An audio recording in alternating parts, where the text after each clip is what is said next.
Hello, thanks for joining me today. It's a real pleasure to share this interview with you for National Women in Wine Day. It's today and always March 25th.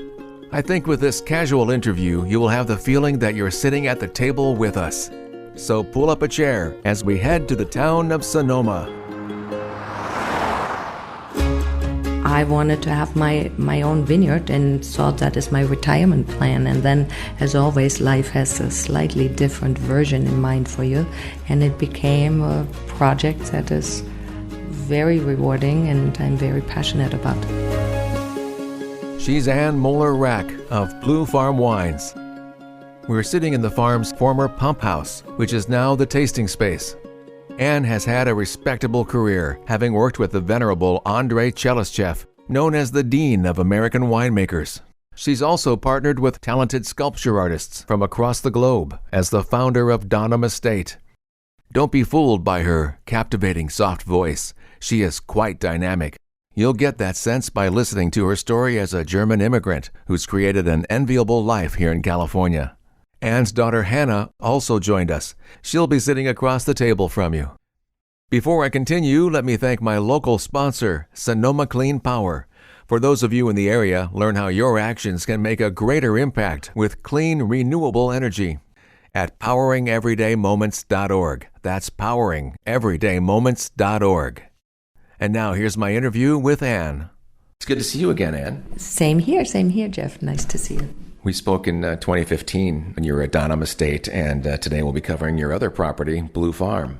Thank you. It's so nice to... Blue Farm started, as I said, in 2001, at the same time as we started Donum, and I always wanted to have my own project. In 19, my daughter graduated from school and felt like she wanted to join the farm, and so it seemed like that crossroads that you come to.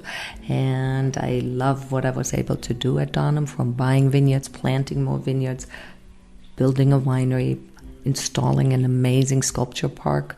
I mean, that is just a one-in-a-lifetime opportunity, and it really was beautiful. I mean, I loved the ranch all along because it is just such dramatic rolling hills and close to the bay, and the light is beautiful. But suddenly now peppering these amazing sculptures is just breathtaking. Yeah. And when you add the blue sky as the backdrop, beautiful green rolling hills, and now that you, as you mentioned, the sculptures and spotted around the whole property, it is gorgeous. It is amazing. It really is something.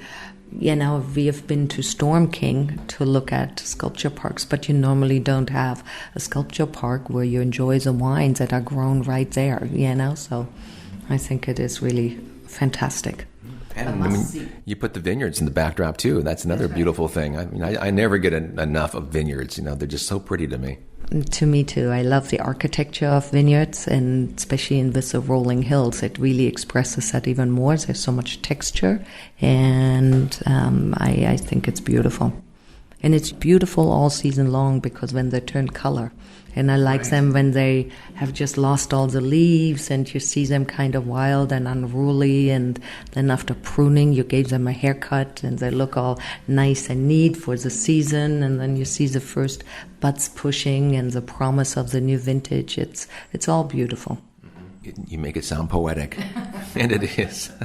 And was it me, or is it this fall was just brighter in color than in past few years? I very much agree. I felt the same way, and I don't know what it was, if it was these cold snippets that we had and then that little bit of rain in September that kind of refreshed everything. I think it kind of was just perfect timing and really helped.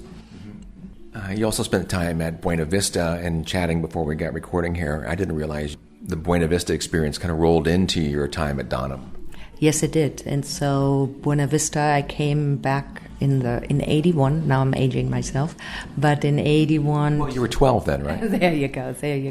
In 81, as a young couple wanting to work a harvest and learn about American culture and live in California, it all sounded fantastic when you come from Germany. Yeah. And then one year led into the next, and today it's over 40 years ago. So it became a life, and a beautiful life. You've been harvesting and planting that whole time. So how many vintages are you up to as far as harvesting goes? Is it about 40? Yeah, a little bit over 40. I think it is 41 this year. So 81 I came just after the harvest. And so, yeah, many vintages. And I couldn't have, so I always joke and I say I moved from a small town on the Rhine River to a small town in California, and so I just pulled roots, and now this is home, certainly. There's some similarities, though, I imagine. Maybe not quite as cool here as it is along the Rhine. And the vineyards aren't as steep, so it's a lot easier to farm, and I think I remember in the early 80s I would always say, we should be drinking wine like they do in Germany with every meal. But I think what the difference is America started drinking wine as a special occasional beverage, and that allowed for something more celebratory and more expensive, and that allows us in terms of winemakers to have the money to actually put into farming and winemaking and so on. Where in Germany my dad drank wine Saturdays, Sundays at lunch, and certainly a bottle of wine every night, but he would never spend more than $15 for a bottle of wine because it was seen as an everyday beverage. We're here, we really do. It is a lot of hand labor and hand work, and so it makes a difference. We tend to go a little heavier with our alcohol content here as well in the States. I always compare that to when you eat strawberries freshly from the patch here at Woodmall. The fruit is just truly ripe. Yeah. And we just have our peaches, or everything just has that wonderful sweetness, our tomatoes. And I think that's just part of our climate. And I think as winemakers, we need to make wines that are then balanced, and our grapes are sun-kissed too. And we certainly don't struggle as much rain, but perhaps struggle a touch more the heat that comes at harvest and have to make decisions. But I think they're getting a lot. I think our wines are beautifully balanced. Yeah. They're certainly working on that. But I know, here, especially with like Zinfandel and maybe Cabs, you got to be careful to keep it from getting too ripe, because that's when the alcohol goes higher, and sometimes you have to work to restrain that. That is certainly true. And I think if you didn't have weather and you can just more, and we talk about hang time, more is not always better. So I think that is a message here. So at Buena Vista, you got to work with Andrei Chalischev, and I was going to ask you if that was, you contribute your success to Andrei. But then, go ahead and answer that real quick. So I think what Andrei mainly instilled, when I met Andrei and I was young and ignorant in some ways, perhaps not really understanding how fantastic he was. He was fantastic as a person, but perhaps the scope of his accomplishment I wasn't perhaps understanding at the time to the depths that I see it now. But Andrei had a love, and he was a fantastic teacher, and he had a love for wine, and even in his 90s he would jump out of his little Datsun and run through the vineyard, and just that spirit and that liveliness was just really infatuating, and beautiful. But I also read just within the last week that viticulturist Philip Rees, the husband of Zelma Long, also was a major influence on you. I had fantastic teachers and mentors. So Phil and I started working together in 95. And I think what Phil does best is he calls himself a wine grower. And I always loved that term because I think wine is grown. And he's so much about being a scientist. There's so much about the intention and the precision to your inputs and what we do from the first pruning cut until we start picking it and then shepherding through it. And I really enjoyed that. I love data, but then I love the footsteps in the vineyard. And if you can combine the two, it's the best. Sure. I asked a grower once, I said, "Are you a wine grower? Are you a grape grower?" And he's like, "You can call me a wine grape grower." So for wine growers, a lot rolls off the tongue better. What I always feel about wine grower is that I really make my money at the end product, not as selling grapes. And I think that is a different intention. On the other hand, a good grape grower knows if it doesn't go into a good bottle of wine, then the dollar per ton is less. So I think there are those, people. Today people are incredibly professional and they know what they're doing. You mentioned briefly that your Blue Farm project started at the same time that you were at Donum, and you planted the vineyards here in 2001 at your property here at Blue Farm, and that was the same year that Donum was founded. So that was a pretty busy year for you, wasn't it? It was a busy year, but it came really like most of the things organically. So I was at the time at Buena Vista. So as we said earlier, it grew out of Buena Vista. And at Buena Vista, I was director or vice president viticulture or whatever. I forgot what the title was, but something like that. And so I thought like, wow, when I'm older, will I, that's what I know, that's what I do. I should have my own project. And that's actually how Blue Farm started. So I looked for a piece of property where I could plant a vineyard, and Blue Farm, this property here, I knew was a good site because I knew some of the surrounding vineyards went into some nice bottlings back in the past. And that's a great indicator, isn't it? See what's being grown around that's been there already for a while. Exactly, that's very true. So then I wanted to have my own vineyard and thought that is my retirement plan. And then, as always, life has a slightly different version in mind for you. And it became a project that is very rewarding and I'm very passionate about. Today, Blue Farm is around 2,500 cases. I source some beautiful fruit. I have great vineyard partners from Gaps Crown to the Martinelli family to the Paulmeyer family, and have been working with them since 13. Yeah, you planted the vineyard in 2001, but you founded the winery in 2013. And, of course, you are well known for your wine grape growing, but also now you have more of a hand in making the wine. And I love that. I think it's important to see it all the way through. And I think the size of Blue Farm is that you can really touch in all of the parts. And I think it's important how you sell it, how you package it, which barrels you use. So there is this that it is seamless. And I love the size of this makes it that you can touch it still all, and you could say, well, she must be a control freak, or it's just... You have to be. Or it's just that it has one signature, and I really enjoy that. Your vineyard here is the Anne Caterina vineyard, so you know that quite well, no doubt. And you also source from the 1861 vineyard in the Sonoma area. Tell me about that vineyard.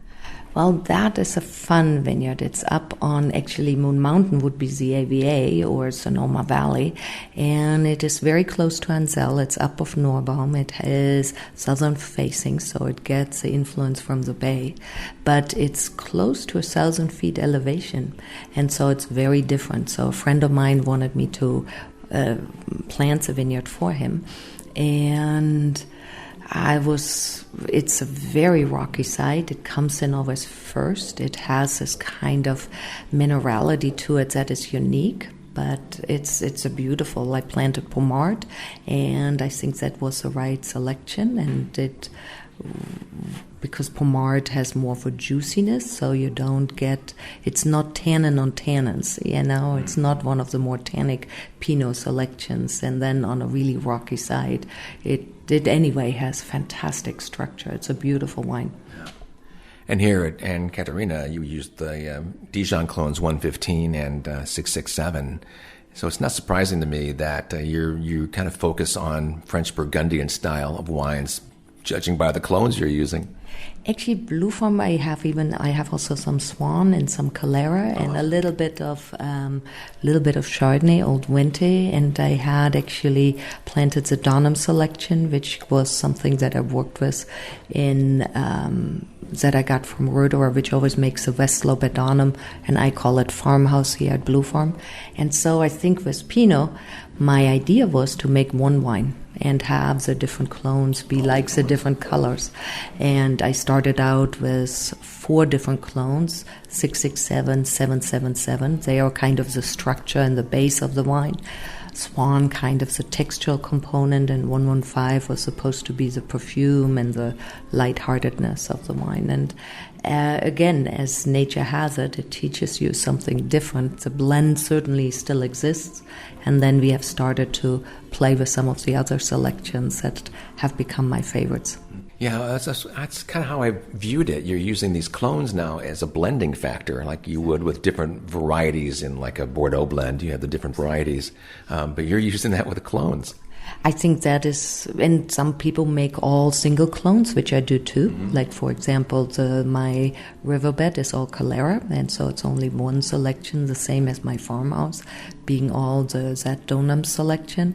But then I think blending, especially with the Dijons, I think they lend themselves to blending rather than just a single clone. But then you hear from another producer and they make just a fantastic all 115 or so, you know. Yeah. I know Pomard gets bottled by itself often, especially up in Oregon. Yes, and here too, and I don't have any Pomard on my property, but I do have it at, say, 1861. Right. And you also source from Fort Ross, Seaview, Russian River Valley, Sonoma Coast, and Sonoma Valley. You touched upon a little bit of those earlier. And in those, you also have some 777 clones. Yeah, and that is, I think, what is, like, it's very hard to say what is your favorite clone. I think it really is on what side. So the gaps that we actually were just trying is mostly 777, where I felt here in Canaris, at Donum or here on my side, it wasn't the favorite. And where 667 just shows really well. And so I don't think there's a bad clone. It's just you have better matches on your side. And depending on the flavor profile that you're going for, I mean, such a difference here between your Anna Caterina wine and the Gaps Crown. They certainly are, and Gaps even so both. I think Gaps Crown and the Anna Caterina have in common, they are both, so the climate is cooled by wind. So they are wind-driven wines, where I think Russian River is always different, because Russian River is cool, but it is not, wind isn't the dominating factor. And I love what it does, and I love to highlight the differences. Are you finding that you're learning more about the clones and your wine growing now that you're doing more wine making yourself? I think it really is that other side of the coin that needs to be connected. And the more you know both parts, I think the better or tighter knit the wine is. Ann Moller Racke. Look up her wines and see some of the farm at bluefarmwines.com. I have a question about her winemaking style that you'll hear when we get back from this short break. This is On the Wine Road Podcast. Life is made up of everyday moments. The best breakfast pancakes and bedtime stories, staying up too late and getting up too early. As your public power provider, we at Sonoma Clean Power thrive on sustaining everyday moments, and we do so with a clean energy future in mind. We know these moments are cherished forever. Together, we can protect today's moments and those yet to come. Learn how your actions can make an even greater impact at poweringeverydaymoments.org. Now I'll continue with Ann Moller Racke.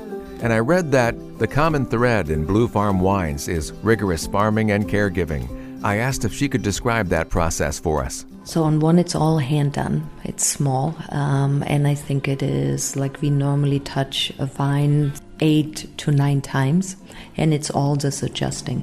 And it is really, nature wants to be as far apart as possible, and we as farmers come in to kind of like, it's like a herd of sheep that you try to get through a small gate, and you just shepherd them through that small gate, and you have your different tools, from the big cuts are pruning and then suckering.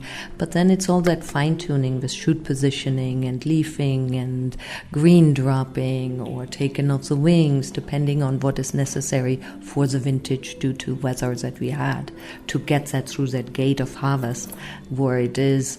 I always say each berry ripens on its own time, and each cluster, and it's almost like an orchestra. If you don't bring it, if the instruments aren't tuned, it makes noise. But if you can bring that together and get it tuned to be very similar, then it really becomes music and powerful, and you get intensity and focus, and that's what I like my wines to have. Your daughter Hannah's getting more involved in the wine industry, and she's heading off to New Zealand. So do you anticipate her being around in the future for a while, or is she going to go off on her own? I hope she will be here. No, I love what she does. I think it's fantastic, and she's adding really a whole nother aspect to what we are doing. I think she has really pushed me more into organic farming, where I was always sustainable.